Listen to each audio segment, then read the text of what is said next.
Class 9th का Hindi chapter 1 Shivpujan सहाय के बारे में दिया गया है। चलिए हम इसे आसानी तरीके से और समझाकर पढ़ते हैं। तो चलिए शुरू करते हैं। शिवपूजन सहाय का जन्म 1893 ईस्वी में उनवास बक्सर बिहार में हुआ था।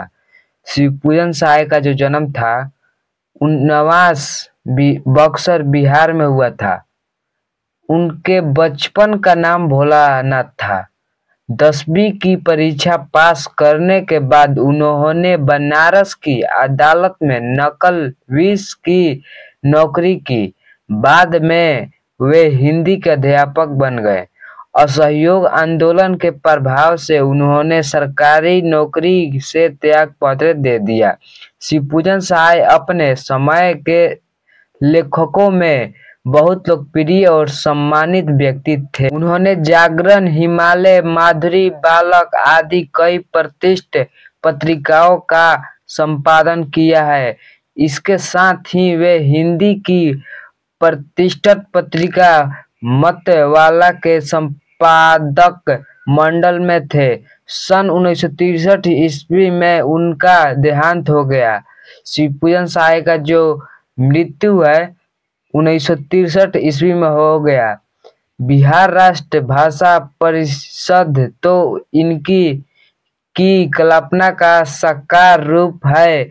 इन गतिविधियों में अतिशय व्यस्त रहने के कारण उन्हें स्वलेखन का काम अवसर मिलता था। देहाती दुनिया उनका एकमात्र उपन्यास है जो आज हम इस वीडियो में देहाती दुनिया का पूरा चैप्टर पढ़ेंगे। ग्रामीण परिवेश को ठेठ भाषा में उभारता है। इसे आगे चलकर लिखे गए आंचलिक उपन्यासों की पूर्व पीठिका कहा जा सकता है। कहानी का प्लॉट और मंडाला जैसी मार्मिक कहानियों लिखकर उन्होंने हिंदी कथा साहित्य की श्रीवृद्धि की है। विभूति, देहाती दुनिया, दो घड़ी, वे दिन, वे लोग, बिल, प्रतिबिंब आदि पुस्तकों अलावा उनके सैकड़ों लेख, निबंध आदि समय समय पर विभिन्न पत्र पत्रिकाओं एवं सागरों में प्रकाशित संकलित होते रहे हैं। उनकी रचनाओं का संकलन शिवपूजन रचनावली नाम से 4 खंडों में बिहार राष्ट्र गान परिषद पटना द्वारा प्रकाशित है। कहानी में कहानीकार ने समाज में नारी का स्थान निर्धारित करने के क्रम में तिलक, दहेज की निर्मल प्रथा, वृद्ध विवाह आदि की विसंगतियों का मार्मिक दस्तावेज प्रस्तुत किया है। तिलक दहेज की क्रूरता की शिकार भगजोगनी एक वृद्ध के गले में बांध दी जाती है। तरुणाई प्राप्त करते वह विधवा हो जाती है और अपने सौतेले बेटे की पत्नी बनने का दुर्भाग्य स्वीकार करती है। यह नारी की नियत है।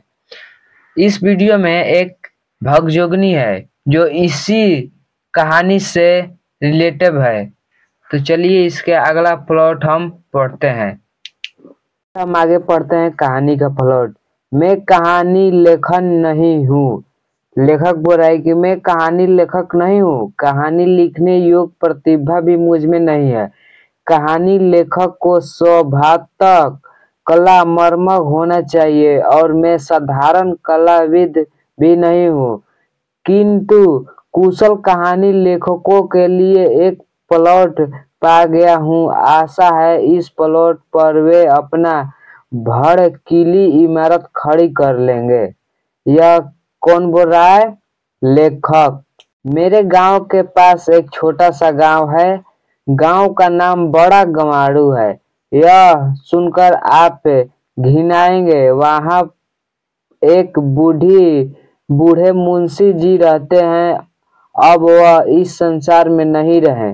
उनका नाम भी विचलित ही था, अनिमल आंख अर्थ नजापुर। इसलिए उन्हें साहित्यिकों के सामने बताने से हिचकिचाते हुए। खैर, उनके एक पुत्री भी थी। जो अब तक मौजूद है। उनका नाम जाने दीजिए, सुनकर क्या कीजिएगा, मैं बताऊंगा भी नहीं, चूंकि उसके संबंध की बातों बताने में कुछ हसूलियत होगी, इसलिए उसका एक कल्पित नाम रख लेना जरूरी है। मान लीजिए उसका नाम जुगनी। देहाती की घटना और इसकी देहाती नाम ही अच्छा होगा। खैर बढ़िए। मुंशी जी के बड़े भाई पुलिस दरोगा थे। मुंशी जी के बड़े भाई कौन थे, यह क्वेश्चन आता है। तो उनका बड़े भाई थे दरोगा।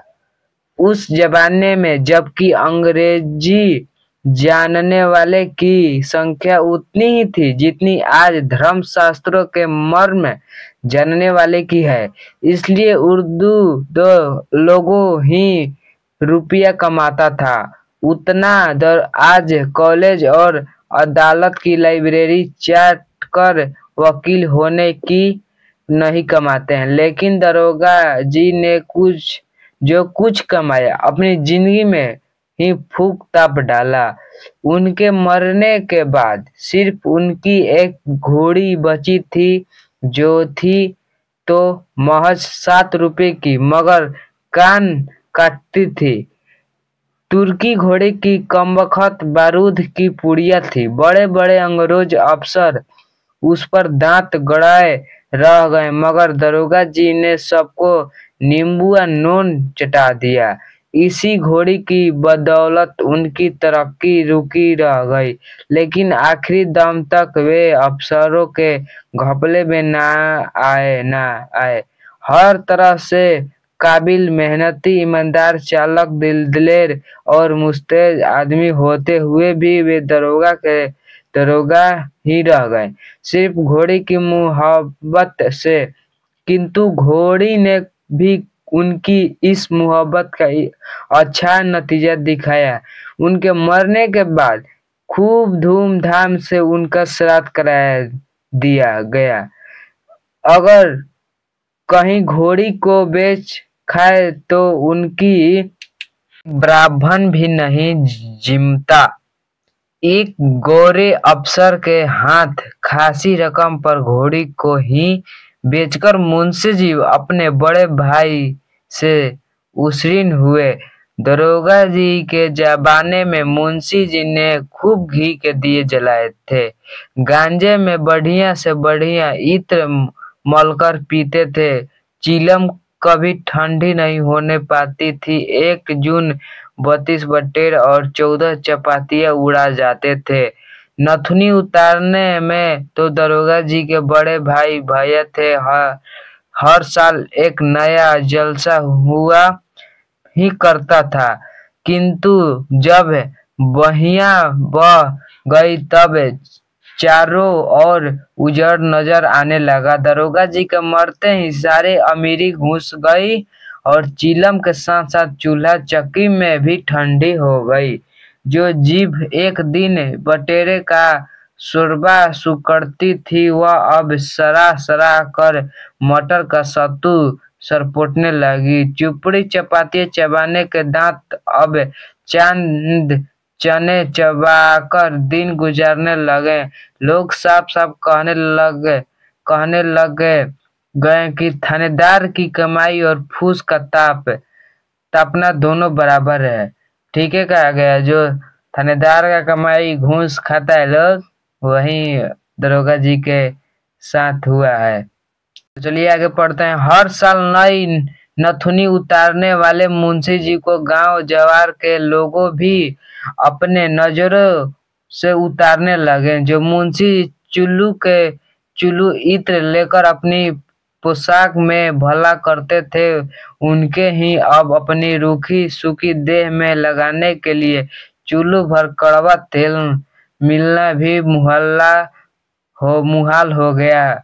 शायद किस्मत की फटी चादर पर कोई रफूगर नहीं है। आगे पढ़ते हैं। लेकिन जरा किस्मत की दोहरी मार तो देखिए। दरोगा जी के जमाने में मुंशी जी के 4-5 लड़के हुए, पर सब के सब सुबह का चिराग हो गए। जब बेचारे की 5 अंगुलियां घी में थी, तब तो कोई खाने वाला न रहा, और जब दोनों टांगों दरिद्रता के दलदल में आ फंस गई और ऊपर से बुढ़ापे भी कंधे दबाने लगी, तब कोर्ट में खाज की तरह एक लड़की पैदा हो गई। और तारीफ यह कि मुंशी जी की बदकिस्मती भी दरोगा जी की घोड़ी से कुछ कम स्थावर नहीं थी। सच पूछिए तो इस तिलक दहेज के जमाने में लड़की पैदा करना ही बड़ी भारी मूर्खता है। लेकिन युग धर्म की क्या दवा है, इस युग में अरबला ही बरबला हो रही है। पुरुष दल को स्त्री उखाड़ने जा रहे हैं। बेचारे मुंशी जी का क्या दोष, जब घी और गरम मसाले उड़ाते थे तब तो हमेशा लड़की ही पैदा करते रहे, मगर अब मोटर के सत्तू पर बेचारे कहाँ से लड़का निकाले लाएं। सचमुच अमीरी की पर पनपी हुई गरीबी बड़ी ही जहरीला होती है। भगजोगनी चूंकि मुंशी जी की गरीबी में पैदा हुई और जन्मते ही माँ के दूध से वंचित हो गई, होकर टूअर कहने लगी, इसलिए अभागिनी तो अजहद थी, इसके शक नहीं, पर सुंदरता में वह अंधेरे घर का दीपक थी। आजकल वैसी सुंदर लड़की किसी ने कभी न देखी। अभाग्यवश मैंने उसे देखा था। जिस दिन पहले पहले उस देखा वह करीब 11-12 वर्ष की थी, पर एक और उसकी अनोखी सुगराई और दूसरी और उसकी दर्दनाक गरीबी देखकर सच कहता हूँ कलेजा कांप गया। यदि कोई भावुक कहानी लेखक या हृदय उसे देख। चलिए हम आगे पढ़ेंगे, और कल बस इतना ही आज हम पढ़ा सकते हैं, और अपना भी पढ़ते हैं और आप सभी को पढ़ा रहे हैं। तो चलिए अब कल मिलते हैं 8:30 बजे करीब में। तो चलिए बाय। हाय, मेरे चैनल को जरूर से जरूर सब्सक्राइब कर लीजिएगा। हम लोग पढ़ रहे थे कहानी का प्लॉट, और आज पढ़ेंगे हम उसके आगे, जो यहाँ दोनों पेज खत्म हो गया था। और चलिए हम आगे बढ़ते हैं। तो इसमें दिया गया है, चलिए हम पढ़कर पूछनाते हैं। लेता तो उसकी लेखनी से अन्यास करुणा की धारा फूट निकलती, किंतु मेरी लेखनी में इतना जोर नहीं है कि उसकी गरीबी के भयावह चित्र को मेरे हृदय से पट से उतारकर सरोज के इस कोमल दल पर रख सकें, और सच्चा घटना होने के कारण केवल प्रभावशाली बनाने के लिए मुझसे भड़कीली भाषा में लिखते भी नहीं बनता। ये कौन बोल रहा है? लेखक बोल रहा है। भाषा में गरीबी को ठीक ठीक चित्रित करने की शक्ति नहीं होती, भले कि वह राजमहलों को ऐश्वर्य लीला और विशाल वैभव के वर्णन करने में समर्थ हो। चलिए आगे पढ़ते हैं। वह बेचारी उस उम्र में भी कमरे में सिर्फ एक पतला सा चिथड़ा लपेटे हुए थी, जो मुश्किल से उसकी लज्जा ढकने में समर्थ था। उसके सिर के बाल तेल बिना बुरी तरह से बिखरकर बड़े डरावने हो गए थे। उसकी बड़ी बड़ी आंखों में एक अजीब ढंग की करुणा कतार चितवन थी। दरिद्रता राक्षसी ने सुंदरता सुकुमारी का गला टीप दिया था। कहते हैं प्राकृतिक सुंदरता के लिए कृत्रिम श्रृंगार की जरूरत नहीं होती है, क्योंकि जंगल में पेड़ की छाल और फूल की पत्तियों से सजकर शकुंतला जैसी सुंदरी मामूली होती थी, वैसी दुष्यंत के राजमहल में 16 श्रृंगार करके भी वह कभी नहीं फबी। किंतु शकुंतला तो चिंता और कष्ट के वायुमंडल में नहीं पली थी। कहते हैं कि एक प्राकृतिक सुंदरता और एक मानवीय सुंदरता, जो फेयर लवली लगा गोर हो जाता है लोग, और एक प्राकृतिक रहता है, वह शुरू से अच्छा होता है। तो चलिए हम आगे पढ़ते हैं।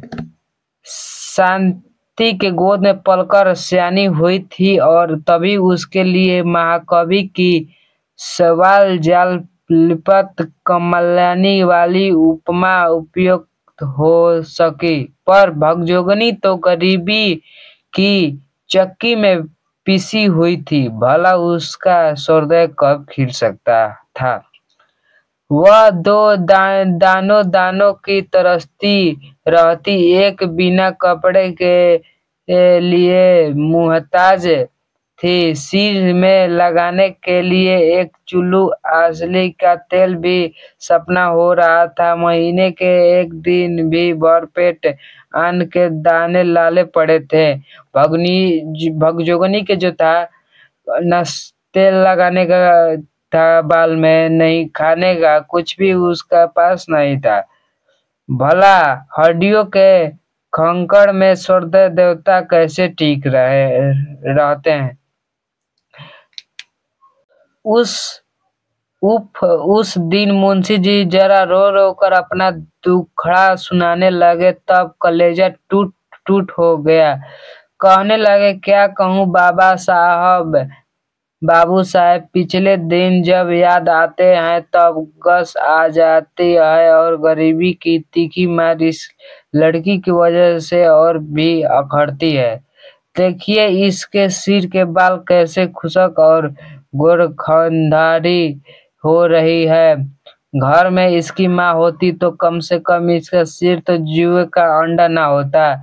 मेरी आंखों को जोत अब ऐसी मंद पड़ गई है कि सूझती नहीं, और तेल तो एक बूंद भी मयंकर नहीं है। अगर अपने घर में तेल होता तो दूर के घर जाकर भी कंघी चोटी करा लेती। सिर पर हर चिड़ियों का घोंसला तो न बनता। आप तो जानते हैं यह छोटा सा गांव है, और कभी साल 6 मासे में किसी के घर बच्चा पैदा होता तो इसे रूखे सूखे वाले बालों के नसीब जग जाते। जब लड़का होता है तो 12 दिन के बाद उसका बरैया होता है, तो वहीं पर भगजोगनी जाती थी और तेल चुटी वहां पर इसको कराने का मिल जाता था। गांव के लड़के अपने अपने घर भर पेट खाकर जो झोलियों में चबेना लेकर खाते घर से निकलते, और तो यह उनकी बाट जोती रहती है और उनके पीछे पीछे लगी फिरती। मुश्किल से दिन में 1-2 मुट्ठी चबेना मिल जाता है, पता है।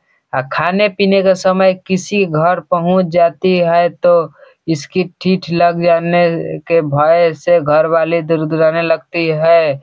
कहाँ तक अपनी मुसीबत का बयान करूं भाई साहब, किसी की दी हुई मुट्ठी भर भीख लेने के लिए इसके तन पर फटा आंचल भी तो नहीं है। इसकी छोटी अंजुलिया में है ही जो कुछ आट जाता, उसी से किसी तरह पेट की जलना बुझा लेती है। कभी कभी एकांत फका चना चपेनी मेरे लिए भी ले आती है। उस समय हृदय तो टूट हो जाता है। ये कौन बोल रहे हैं? शिव पूजन सहाय। जब भगजोगनी लड़कों को साथ शाम को जाती है घूमने, जो लड़कों अपना बगली में चूड़ा चवेनी लेकर जाते थे तो उसके से मांग कर अपने पिता को खिलाते थे। चलिए आगे पढ़ते हैं। किसी दिन भर तो घर घर घूमकर जब शाम को मेरे पास आकर धीमी आवाज से कहती है कि बाबूजी भूख लगी है, कुछ हो तो खाने को दो, उस वक्त अपने ईमानदार कहता हूँ जी चाहता कि गले फांसी लगाकर मर जाऊं या किसी कुएं या तालाब में डूब मरूं, मगर फिर सोचता हूँ कि मेरे सिवाय इसकी खोज खबर लेने वाला इस दुनिया में अब है ही कौन। आज अगर इसकी माँ जिंदा होती तो फूट पीसकर इसके लिए मुट्ठी भर चना जुटाती। किसी कदर गुलाबे के फूल से ऐसी लड़की को हथेली पर फूला बना रहती। जरूर ही किसी राम बहादुर के घर इसकी शादी करते हैं। मैं भी उनकी आधुनियों कमाई पर ऐसी बेफिक्री से दिन गुजारता था। कफन काठी के लिए भी एक खर मुंह न छोड़े गए।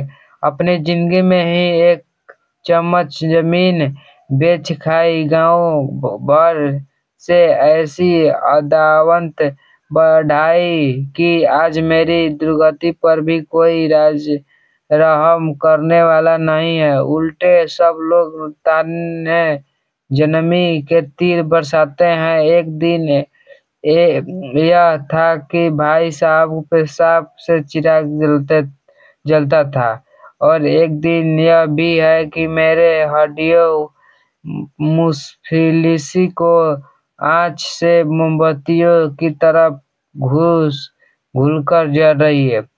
इसीलिए कहा गया है कि कोई भी चीज हो उसे इज्जत करो, रिस्पेक्ट करो और कदर करो, उसे सेव करके रखो कि आगे चलकर काम आए।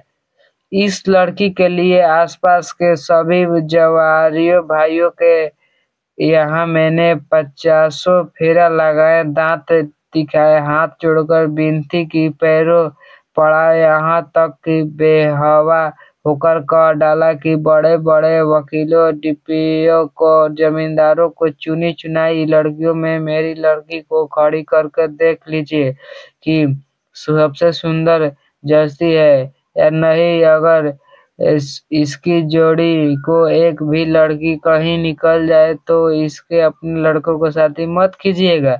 किंतु मेरे लाखों गिड़गिड़ाने पर भी किसी भाई का दिल ना पिघला। कोई यह कहकर टाल देता कि लड़के की माँ ऐसे घराने में शादी कर से इनकार करती है कि जिसमें ना सास ना साला और ना बारात की खातिरदारी करने की हैसियत। कोई कहता है कि गरीब घर की लड़की चटोर और कंजूस होती है, हमारा खानदान बिगड़ जाएगा। ज्यादातर लोग यही कहते हैं कि मिले कि हमारे लड़कों को इतना तिलक दहेज मिल रहा है तो हम हम शादी नहीं कर रहे हैं, फिर भी बिना तिलक दहेज के तो बातचीत करना नहीं चाहती। इसी तरह तरह की जिनमें मुंह उतनी ही बातें सुनने में आई। शिवपूजन शायद सभी से कहें कि मेरी बेटी से शादी कर लो, और नहीं जचती है तो हमको बेटी को हमको शादी मत करना।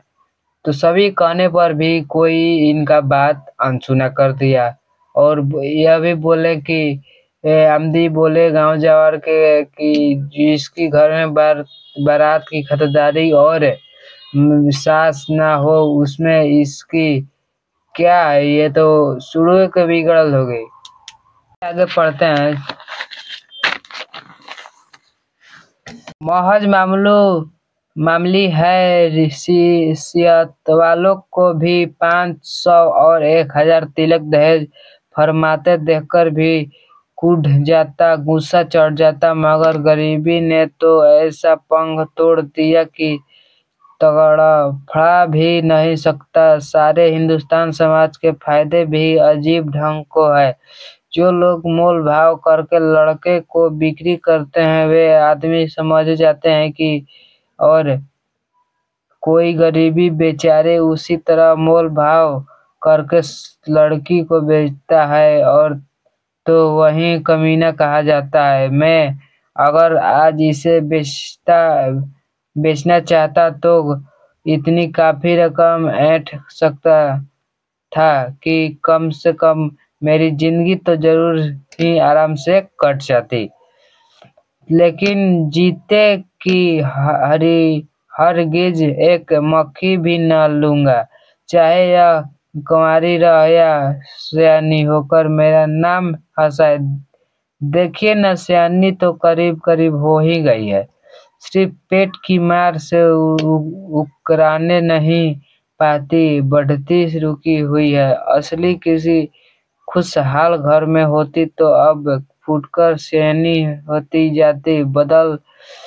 बदल भरने से यही खूबसूरती पर भी रुंदा चढ़ता है और बेटी की बाढ़ बेटे से जल्दी होती है। अब अधिक क्या कहूँ बाबू साहब, अपनी ही करनी का नतीजा भोग रहा हूँ। मोतियाबिंद गठिया के दमदा ने निकम्मा का कर छोड़ा। अब मेरे पछतावों को आंसू में भी ईश्वर को पिघलाने का दम नहीं है। अगर सच पूछिए तो इस वक्त सिर्फ एक ही उम्मीद पर जान अटकी हुई है। एक साहब ने बहुत कुछ कहने सुनने पर इसकी शादी करने का वादा किया है। देखना है कि गांव को खोटे लोग उन्हें भी भड़काते हैं या मेरी झांझरी नया को पार लगाने देते हैं। लड़कों को उम्र कुछ कड़ी जरूर है, 41-42 साल की, मगर अब इसके सिवा कोई चारा नहीं है। छाती पर पत्थर रखकर अपनी इस राज को लिखलेगा को इसकी बार मुंशी जी का गला रूठ गया और बहुत बिल धक्कर से उठे और भगजोगनी को गोद में बैठाकर फूट फूट कर रोने लग गए। अनेक प्रत्यय करके भी मैं किसी प्रकार उसका आवासन न दे सका। जिसके पीछे हाथ धोकर बाम बिठाता पट जाता, तो उसे तसल्ली देना ठंडा ना है। मुंशी जी की दास्तानें सुनने के बाद मैंने अपने कई कबीरे गित्रों से अनुरोध किया। अवलोकन रुपये दर्दिया करने से विवाह करने के निधन में भाई दर अवतार होकर अपने जीवन को समाज सुधार संबंधी विस्तार सान कुमान से लेखक किन्नी चलाते हैं। यहाँ तक पड़ोसस्त के रेडू मित्र भी राजी न हुए। आखिर वही वहां से डोला काटकर भगजोगनी को अपने घर ले आए गए और वहीं शादी की कुल रकम पूरी करके मुंशी जी को चिंता में दलदल से उबारा। बेचारा मुंशी जी छाती से पत्थर को बूझते तो उसका, मगर घर में कोई पानी देने वाले न रह गया। बुढ़ापे की लकड़ी जाती रही, देह लच गई और साल पूरा होते अचानक टन गए और गांव वाले ने गले में घड़ा बांधकर नदी में डुबा दिया।